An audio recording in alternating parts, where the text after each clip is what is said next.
Opisyal ng kapuso, si Kobe Brown matapos siyang mapabilang sa hanay ng mga artista ng Sparkle GMA Artist Center. Masayang ibinahagi ng young actor model ang kanyang bagong career milestone na agad namang ikinatuwa ng kanyang mga taga-suporta sa social media. Matatanda ang unang nakilala si Kobe nang sumali siya sa Pinoy Big Brother Connect kung saan napansin ang kanyang charming personality at pagiging palakaibigan sa loob ng bahay ni Kuya.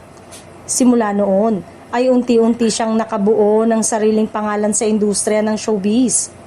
Sa kanyang paglipat sa Kapuso Network, marami ang naniniwalang mas marami pang oportunidad ang magbubukas para kay Kobe, lalo na sa larangan ng acting, hosting at modeling.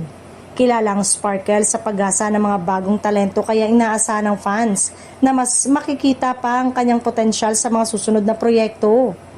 Hindi rin may tatangging marami ang na-excite sa posibilidad na makatrabaho ni Kobe ang ilan sa mga kilalang Kapuso stars sa mga upcoming teleserye at youth-oriented program ng GMA Network.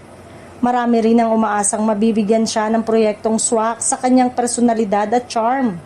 Samantala, bumuhos naman ang pagbati mula sa kanyang supporters at ilang celebrities matapos i-anunsyo ang kanyang pagiging kapuso.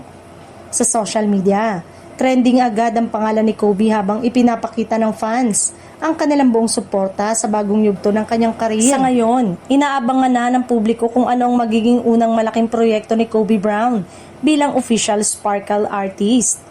Sigurado namang mas magiging exciting pa ang kanyang journey sa mundo ng entertainment ngayong isa na siyang certified Kapuso star.